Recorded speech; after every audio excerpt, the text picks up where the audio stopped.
दोस्तों, एक ऐसा वाकया जिसे सुनकर सबके रोंगटे खड़े हो गए। गरीब माँ की 4 बेटियां बिन शादी के पेट से कैसे हो गई? इन बच्चों के बाप कौन है?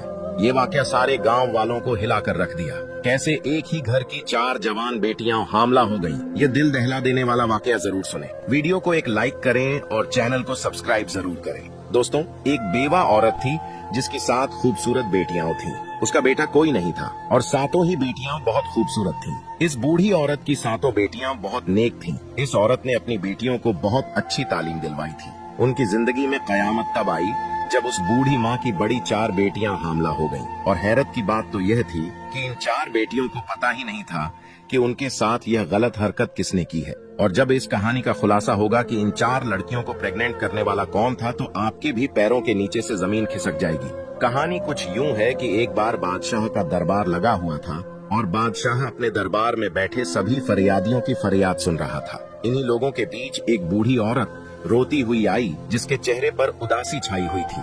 बादशाह बूढ़ी औरत के चेहरे की तरफ देखकर कहने लगा कि अम्मा, आपको क्या परेशानी है? इस बूढ़ी औरत ने दरबार में चारों तरफ देखा तो खामोश हो गई। वजीर गुस्से से बोला कि अम्मा, आप बताइए, आपकी परेशानी क्या है? आप इधर उधर क्या देख रही हैं? आप परेशानी बताइए ताकि हम इसका हल निकाल सकें।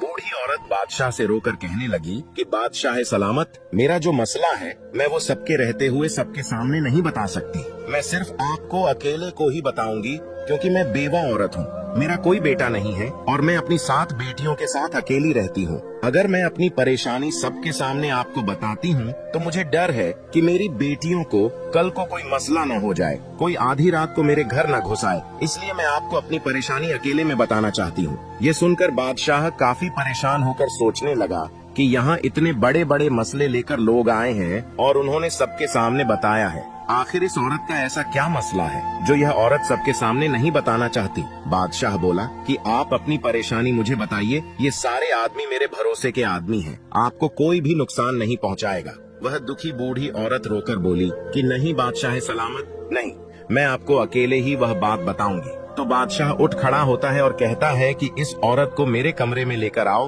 ताकि ये अपनी बात मुझे बता सके। अब 2 सिपाही उस बूढ़ी औरत को बादशाह के कमरे में ले जाते हैं। बूढ़ी औरत जब अंदर आती है तो बादशाह उसे कहता है कि अम्मा, अब बताइए कि आपकी क्या परेशानी है। वह बूढ़ी औरत बादशाह के कदमों में गिर गिर कर रोने लग जाती है। बादशाह कहता है कि अम्मा, आप मुझे बताइए कि आखिर बात क्या है। मेरा दिल बैठा जा रहा है कि ऐसी कौन सी बात है जिसके लिए आपने मुझे अकेले बुलाया। मैं यह हरगिज बर्दाश्त नहीं कर सकता कि मेरी बादशाहत में कोई इतनी दुखी औरत हो और मैं आपका दुख जानकर आपके दुखों पर मरहम न रखूं। ऐसा हो ही नहीं सकता। आप मुझे अपना दुख बताइए। वह बूढ़ी औरत रोकर कहने लगी, बादशाह, मैं एक बेवा औरत हूँ। मेरे शौहर को वफात पाए अरसा गुजर चुका है और मेरा कोई बेटा नहीं है। मेरी 7 बेटियां हैं। मैं लोगों के अमीर घरों में जाकर बर्तन धोती हूँ, उनके कपड़े धोती हूँ और उनके घरों में काम करती हूँ। इन अमीर घरों से जो बचा हुआ खाना मिलता है और जो मेहनत मजदूरी के पैसे मिलते हैं, उसी में से मैं अपना घर चलाती हूँ। उसी से अपना घर चलाकर अल्लाह ताला का शुक्र अदा करती हूँ। मैंने कभी किसी से कोई शिकवा नहीं किया कि मैं ऐसी गुर्बत की जिंदगी जी रही हूँ। मेरी 7 बेटियां पर्देदार हैं। वह कभी भी घर से बाहर नहीं जाती और हमेशा अपने सरों पर दुपट्टा रखती हैं। मेरी जिंदगी ऐसी ही चल रही थी। एक मर्तबा मेरी बड़ी बेटी की तबीयत बहुत खराब हो जाती है। मैं अपनी बड़ी बेटी को डॉक्टर के पास लेकर जाती हूँ। डॉक्टर कहता है कि तुम्हारी बेटी उम्मीद से है, तुम्हारी बेटी पेट से है। ये बात सुनकर मेरे पैरों से जमीन खिसक जाती है कि मेरी बड़ी बेटी की तो शादी भी नहीं हुई, तो ये हामला कैसे हो गई? मैं जब अपनी बेटी को घर लेकर आई तो उसे मारने पीटने लगी कि बताओ किसके साथ तुमने यह मुंह काला किया है और यह बच्चा किसका है। जब मैंने अपनी बेटी को काफी मारा तो मेरी बड़ी बेटी रोने लगी और मेरे आगे हाथ जोड़ने लगी कि अम्मा, मैं नहीं जानती कि यह बच्चा किसका है। मेरी प्यारी अम्मा, मुझ पर यकीन करो, मैंने कभी किसी के साथ बात नहीं की। मैं कभी घर से अकेली बाहर नहीं गई। मैंने कभी किसी के साथ आंख नहीं मिलाई। अये मेरी अम्मा, मुझे नहीं पता कि यह बच्चा मेरे पेट में कैसे आया है। वह बूढ़ी औरत अपनी बेटी पर यकीन कर लेती है और कहती है कि बादशाह सलामत, मैंने इस बेटी को पैदा किया था। मुझे पता चल चुका था कि मेरी बेटी झूठ नहीं बोल रही और उसके कुछ दिनों बाद तो मुझे पक्का यकीन हो गया था कि मेरी बेटी झूठ नहीं कह रही। वह बूढ़ी औरत बादशाह को वाकया सुनाते हुए रोने लगी कि बादशाह सलामत, हमने इस बात पर सब्र कर लिया। फिर मेरी बड़ी बेटी ने 9 माह बाद एक बेटे को जन्म दिया और हमने मारे मजबूरी के इस बच्ची की परवरिश करनी शुरू कर दी। इसके 23 माह बाद मेरी छोटी बेटी हामला हो गई। जब मैं उसको डॉक्टर के पास लेकर जाकर दिखाया तो डॉक्टर ने कहा कि आपकी बेटी यह भी पेट से है। और डॉक्टर की यह बात सुनकर मेरे दिल को दूसरा झटका लगा। मैं सोचने लगी कि मेरी बेटियों के साथ यह सब कौन कर रहा है। हमारे घर पर भी कोई नहीं आता है और मेरी बेटियां बाहर भी नहीं जाती हैं। मैंने अपना वाकया अल्लाह पर छोड़ दिया कि या अल्लाह मुझे इस बात का पता चल जाए कि मेरी बेटियों के साथ यह गंदी हरकत कौन कर रहा है। मेरी दूसरी बेटी ने भी एक बच्चे को पैदा किया। उसके बाद मेरी तीसरी बेटी उम्मीद से हो गई और फिर मेरी चौथी बेटी जो 14 साल की थी वह पेट से हो गई। मैं तो लुट गई, बर्बाद हो गई। मुझे तो कुछ नहीं पता चल रहा था कि मेरे घर पर ये क्या हो रहा है। इस दुखी माँ का यह वाकया सुनकर राजा हक्का बक्का हो जाता है कि ये कैसा वाकया सुना रही है। बूढ़ी औरत अपनी कहानी सुनाकर बादशाह के पांव पकड़ लेती है कि बादशाह सलामत, मुझे इंसाफ चाहिए। मुझे पता करना है कि मेरी बेटियों के साथ यह गलत हरकत कौन कर रहा है। बादशाह सलामत, मेरी बेटियों के मुजरिम को आप पकड़े। मैंने बहुत ढूंढने की कोशिश की, मुझे जरा पता नहीं चला कि वह इंसान कब आता है हमारे घर। उसने हमारी जिंदगी बर्बाद कर दी है। बादशाह सलामत पूरी कहानी सुनकर कहने लगे, अम्मा तुम अब बोल रही हो, तुम्हारी चौथी बेटी के साथ यह हरकत हुई है। तुम्हें तो तब आना चाहिए था जब तुम्हारी पहली बेटी के साथ गलत हरकत हुई थी। अगर तुम उस वक्त यह बात बताती तो तुम्हारी बाकी 3 बेटियों के साथ यह सब कुछ न होता। मगर जो तुम जैसे गरीब लोग होते हैं वह लोगों की बदनामियों से डरकर समाज के दर का जहर पी लेते हैं और फिर वही जहर तुम्हारे अंदर काटता रहता है। और जब बात तुम्हारी बर्दाश्त से बाहर हो जाती है फिर तुम लोग आकर बताते हो कि यह मसला हो गया है। और अम्मा तुम भी उन लोगों में से हो जो अब आई हो। वह बूढ़ी औरत अपनी गलती तस्लीम करती है कि मुझे पहले आना चाहिए था, लेकिन अब मैं आ चुकी हूँ। जो कुछ हो गया सो हो गया, लेकिन अब मेरी बेटियों के मुजरिम का पता लगना चाहिए कि वह कौन है। बादशाह सलामत बहुत ही नेक दिल मेहरबान थे। कहने लगे कि अम्मा अब तुम घर जाओ। अब यह परेशानी तुम्हारी नहीं है, अब यह परेशानी मेरी है। और मुझसे बर्दाश्त नहीं होता कि मेरी सल्तनत में कोई औरत इतनी दुखी हो। कोई दरिंदा गरीब औरत पर जुल्म कर रहा है और मैं चैन की नींद सो लूं तो मेरे बादशाह होने पर लानत है। इसलिए आप अपने घर जाइए, अब यह परेशानी मेरी है। वह बूढ़ी औरत वहाँ से खामोशी से अपनी चादर लपेटे हुए वहाँ से बाहर आ गई और अपने घर चली गई। अब बादशाह सलामत वहाँ से निकलकर वापस आकर बैठ गए और बाकी तमाम लोगों के मसाइल सुनने लगे। लेकिन बादशाह का ध्यान इसी औरत की तरफ था कि इस औरत को इंसाफ मिलना चाहिए। बादशाह लोगों के मसाइल सुनकर जब फ्री होते हैं तो वह अपने कमरे में वजीर को बुलाते हैं। वजीर जब बादशाह के चेहरे पर आई परेशानी देखता है तो वह पूछता है, ऐसी कौन सी बात बताकर गई है वह बूढ़ी औरत जिसकी वजह से आप इतने परेशान हो गए हैं? बादशाह कहने लगा कि मेरी सल्तनत में ऐसे ऐसे लोग हैं जो इतना बड़ा बड़ा गुनाह करते हैं और यह भी नहीं सोचते कि उनका गुनाह जब हमारे सामने खुल गया तो हम उसको सख्त सजा देंगे। वजीर भी परेशान होकर बोला कि बादशाह सलामत बता दीजिए कि क्या मामला है। फिर बादशाह सलामत इस वजीर को सारा वाकया बता देते हैं और कहते हैं कि कोई दरिंदा है जो इस औरत के घर पर दीमक की तरह लग गया है और इस दरिंदे शख्स का इतना मन बढ़ चुका है कि इस बेवा औरत की 4 बेटियों को इस दरिंदे ने हमला कर दिया है और इस बूढ़ी औरत की 3 बेटियों को बच्चे पैदा हो चुके हैं और छोटी बेटी इसकी हामला है। इस बूढ़ी औरत की बाकी 3 बेटियों की इज्जत को भी खतरा है। हमें पता लगाना होगा कि इस बूढ़ी औरत के घर कौन आता है, किस वक्त आता है। इसके बाद बादशाह सलामत और वजीर सोचने लग जाते हैं कि इस बात का कैसे पता लगाया जाए। थोड़ी देर बाद वजीर कहता है कि बादशाह सलामत, मेरे मन में एक तरकीब आई है। बादशाह कहते हैं कि जल्दी बताओ कौन सी तरकीब है। वजीर कहता है कि बादशाह सलामत, दीवारों के भी कान होते हैं, इसलिए मैं आपके कान में यह बात बताऊंगा। तो वजीर बादशाह सलामत के कान में कुछ कह देता है, यानी कोई तरकीब बताता है जो बादशाह सलामत को भी पसंद आ जाती है। इसके बाद वह वजीर एक बकरी लेकर इस बूढ़ी औरत के घर पर चला जाता है। रात के तकरीबन 9 बज रहे होते हैं। वजीर इस बूढ़ी औरत के घर चला आता है। बूढ़ी औरत वजीर को देखकर कहती है कि वजीर, आप इस वक्त मेरे घर पर क्या रहे हैं? वजीर बोला कि जो परेशानी आप बादशाह सलामत को बताकर आई हैं, इस बात से बादशाह सलामत बहुत ही परेशान है। बूढ़ी औरत बोली कि आपके हाथ में यह जो बकरी है, आप इसका क्या करोगे? वजीर बोला कि आप मुझे अपने घर के अंदर आने दीजिए, इसके बाद मैं आपको बताऊंगा कि मैंने क्या करना है। अंदर आकर वजीर बूढ़ी औरत से कहने लगा कि आज हम इस बकरी का चारा बनाकर इस दरिंदे को खिलाएंगे बस तुम लोग कुछ भी मत बोलना और चुप करके देखती रहना कि वह दरिंदा कैसे पकड़ा जाएगा। इसलिए आप तमाम लोग आराम से सो जाइए। अगर हमारा यह काम कामयाब हो गया तो पता चल जाएगा कि वह दरिंदा कौन है। इसके बाद वजीर इस बकरी को लेकर घर की छत पर चला जाता है और घर की छत पर इस बकरी को बांध देता है और फिर छुपकर इस घर से बाहर चला जाता है। और वजीर जाते हुए इस बूढ़ी औरत और उसकी बेटियों से कहता है कि आप लोग आराम से सो जाएं।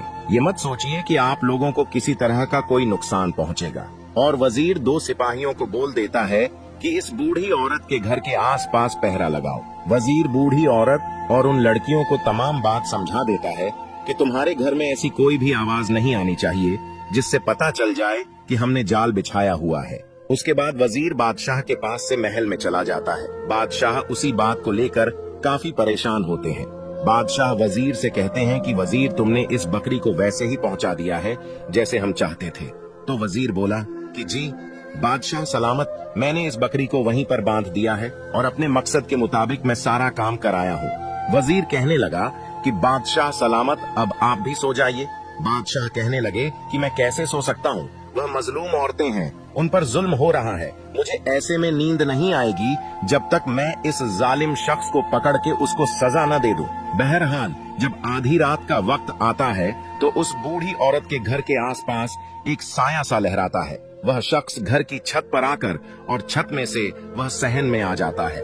बकरी ने छत पर जब किसी शख्स को देखा तो बकरी एकदम से चिल्लाने लगी। उस वक्त आधी रात का वक्त हो चुका था।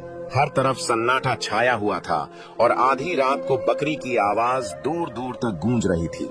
जो सिपाही छुपकर पहरा दे रहे थे, उन लोगों को जो बकरी की आवाज सुनाई दी तो उन लोगों को पता चल गया कि घर में कोई दाखिल हो चुका है और मकसद यही था इस बकरी को छत पर बांधने का कि इस घर में जो कोई शख्स भी आएगा बकरी उसको देखेगी और बोलने लगेगी। बकरी की आवाज सुनकर सिपाही चौकन्ने हो जाएंगे।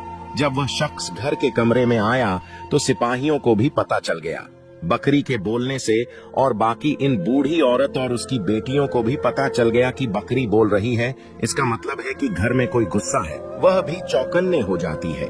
बकरी की आवाज सुनकर सिपाहियों को भी पता चल जाता है और सिपाही घर के अंदर दाखिल हो जाते हैं। जब आने वाले शख्स ने घर में सबको जागते हुए देखा तो वह पीछे की तरफ भागने लग जाता है और पीछे से वह 2 सिपाही आकर उस आदमी को पकड़ लेते हैं।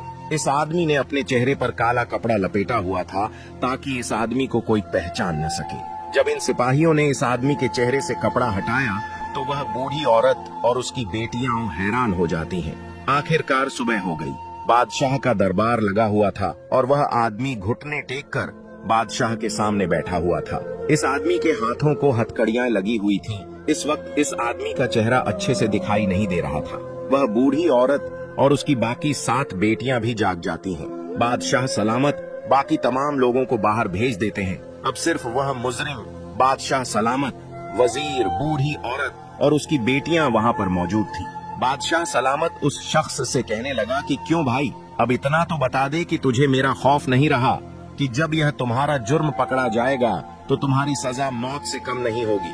बादशाह सलामत उन सिपाहियों से कहता है कि इस आदमी के चेहरे से नकाब हटाया जाए ताकि मैं भी तो देखूं कि मेरी सल्तनत में इतनी हिम्मत किसकी हो गई है जो इस मजबूर बूढ़ी औरत की 4 बेटियों को हमला कर दे। जब उसके चेहरे से नकाब हटता है तो वह बूढ़ी औरत करीब आकर उसके मुंह पर थूकती है और कहती है कि दरिंदे इंसान, तुझे शर्म नहीं आई? मेरी बेटियां तेरी बेटियों के जैसी हैं, ये तेरी सगी भतीजियां हैं, इनके साथ तुमने ऐसी गंदी हरकतें की हैं। जो चाचा होता है वह बाप के समान होता है। तुझे शर्म नहीं आई अपनी सगी भतीजियों के साथ ऐसा करते हुए? भतीजी क्या, बेटी क्या, ये तूने क्या जुर्म कर दिया है? बूढ़ी औरत अपने देवर के चेहरे पर थप्पड़ मारती है और बादशाह गुस्से से कहता है कि अगर कोई गैर होता तो हम समझते, तुम सगी चाचा हो, बाप की तरह हो, तुम्हें शर्म नहीं आई, तुम्हें गैरत नहीं आई। अरे चाचा क्या, बाप क्या, उनके बाप इस दुनिया में नहीं थे और चाचा की जिम्मेदारी थी कि अपनी भतीजियों का ख्याल करता, उनके रिश्तों की फिक्र करता, और तुम चाचा ही डाकू बने रहे। इसके बाद भी वह शख्स कहने लगा कि बादशाह सलामत, मैं इन लड़कियों का चाचा हूँ, ये हमारे घर का मामला है, आप हमारे घर के मामले से दूर रहें। बादशाह सलामत अपनी तलवार निकालकर उसके सर के ऊपर रख देता है और कहता है कि सच सच बताओ, तुमने ऐसा क्यों किया? तब उस शख्स के चेहरे पर खौफ आता है और वह बताता है कि यह बादशाह, हम 2 भाई थे। मेरा भाई मुझसे बड़ा था। मेरे भाई की तो शादी हो गई। उस वक्त मेरी शादी नहीं हुई थी। मेरा बड़ा भाई मुझसे बहुत मोहब्बत करता था, मेरी बहुत फिक्र करता था, क्योंकि मैं उसका छोटा भाई था। लेकिन जब मेरे बड़े भाई की शादी हुई, उसकी बेटियां हुई, उसके सर पर तमाम जिम्मेदारी आ पड़ी, तो मेरे भाई का ध्यान मुझ में से कम हो गया और अपने घर वालों पर ज्यादा हो गया। और तब मेरे भाई का ध्यान मुझ में से हटने लगा और अब वह सारा ध्यान अपनी बीवी और बेटियों पर देता था। मेरे दिल में मेरे भाई के लिए नफरत पैदा होती गई कि मेरा भाई ऐसा क्यों करता है, और भाई से नफरत करने के नतीजे में मैं अपनी भाभी और भतीजियों से भी नफरत करने लगा। इसके बाद मेरा भाई वफात पा गया। जब मेरे बड़े भाई की बेटी बड़ी जवान हुई तो वह बहुत ही खूबसूरत थी। मेरा दिल इस पर आने लगा। मेरी नीयत जब खराब होने लगी तो मैंने अपनी भाभी से कहा कि आप अपनी बड़ी बेटी की शादी कर दें, लेकिन भाभी ने मेरी बात न सुनी। मेरी भतीजियां जवान थीं, उनकी शादियां नहीं हो रही थीं, खूबसूरत भी थीं। जब मैं अपनी भतीजियों को देखता था तो मेरे दिल में गंदगी पैदा हो जाती थी। मेरा दिल मुझे मजबूर कर देता था कि मेरी खूबसूरत भतीजियां बाहर जाएंगी, इनकी शादियां होंगी तो मैं खुद ही उनके साथ यह गलत हरकत कर लूं। इसके बाद मेरे दिल में शैतान पैदा हो गया। मैं एक हकीम के पास गया और उससे कहा कि मुझे कोई ऐसी जड़ी बूटियां दो जिसे सुंघाने के बाद तमाम लोग सो जाएं और सो जाने के बाद कोई भी हरकत न कर सके। बस इसी तरह ही तब से मैं वह जड़ी बूटियां लेकर घर की छत की तरफ से सहन में आ जाता और भाभी भी और उसकी बेटियों को वह जड़ी बूटियां सुंघा देता। उनको सूंघने से वे 4-5 घंटों के लिए बेहोश हो जाती थीं और जिसके साथ मैंने बदकारी करनी होती थी उसके साथ बदकारी कर लेता था और फिर उसको इसी हालत में छोड़ देता था जिससे उसको पता ही न चले। उसको वैसे कपड़े पहना देता और फिर मैं घर वापस आ जाता और जब मेरी भतीजियां सुबह उठती थीं तो उनको मालूम भी नहीं होता था कि उनके साथ क्या हुआ है। और यही काम मैं कई सालों से कर रहा था। लेकिन अगर मैं इस वक्त छत पर बकरी को देखकर समझ जाता कि यह बकरी मुझे चारा बनाने के लिए बांधी गई है तो मैं वापस चला जाता। मैंने सोचा कि मेरी भाभी ने दूध लेने के लिए यह बकरी खरीदी है और छत पर बांध रखी है। मैंने इस वक्त बकरी की तरफ ध्यान ही नहीं दिया, मेरा ध्यान तो जिस्से की तरफ था। इसके बाद जब वह शख्स अपना सारा गुनाह मान लेता है, अपना जुर्म तस्लीम कर लेता है, तो बादशाह सलामत वजीर को इशारा करता है। वजीर अपनी तलवार निकालकर उस शख्स का सर उसके धड़ से अलग कर देता है, जिसके बाद उसका जिस्म थोड़ी देर के लिए तड़पता है और फिर सजा के तौर पर ठंडा हो जाता है। इस तरह इस दरिंदे शख्स को, इस जालिम चाचा को सजा मिल जाती है। फिर बादशाह सलामत इस बूढ़ी औरत की तरफ देखकर कहता है कि अम्मा, अगर आप मुझे बता देती तो आपकी बाकी 3 बेटियों को यह दुख न झेलना पड़ता। लेकिन मेरा आपसे वादा है कि मैं आपकी इन 4 बेटियों को वह खुशियां दिलाऊंगा जिनकी यह हकदार हैं। फिर बादशाह सलामत अपने सिपाहियों में से 4 सिपाही जो बहुत ही समझदार और सुलझे हुए होते हैं, उन 4 सिपाहियों से इन 4 लड़कियों की शादी करवा देता है और बहुत सारा माल और दौलत, पैसा भी साथ देता है। इसके बाद वह बूढ़ी औरत रोकर बादशाह का शुक्रिया अदा करती है। बादशाह सलामत कहता है कि अब आप बेफिक्र हो जाएं। जब आपकी बाकी 3 बेटियां जवान हो जाएंगी तो आप मुझे बता दीजिएगा, मैं इनके लिए भी कोई अच्छा सा लड़का देखकर इनका रिश्ता करवा दूंगा। यह थी एक इंसाफ पसंद बादशाह की कहानी और ऐसे दरिंदे चाचा की कहानी जो चाचा बाप नहीं हैवान था। इस कहानी से एक सबक भी सीखने को मिलता है कि अगर किसी पर किसी तरह का भी कोई जुर्म हो रहा है, कोई मजलूम है, तो उसको अपने हक के लिए आवाज उठानी चाहिए। अगर वह शख्स कमजोर रहेगा और बाकी दुनिया वालों के डर से खामोश रहेगा तो दुनिया उसको नोचकर खा जाएगी। दोस्तों, इस वीडियो को आगे भी जरूर शेयर कर दें और हमारे इस चैनल पर सबक आमोज कहानियां अपलोड की जाती है। चैनल को सब्सक्राइब करें और वीडियो को एक लाइक जरूर करें। अल्लाह हाफिज।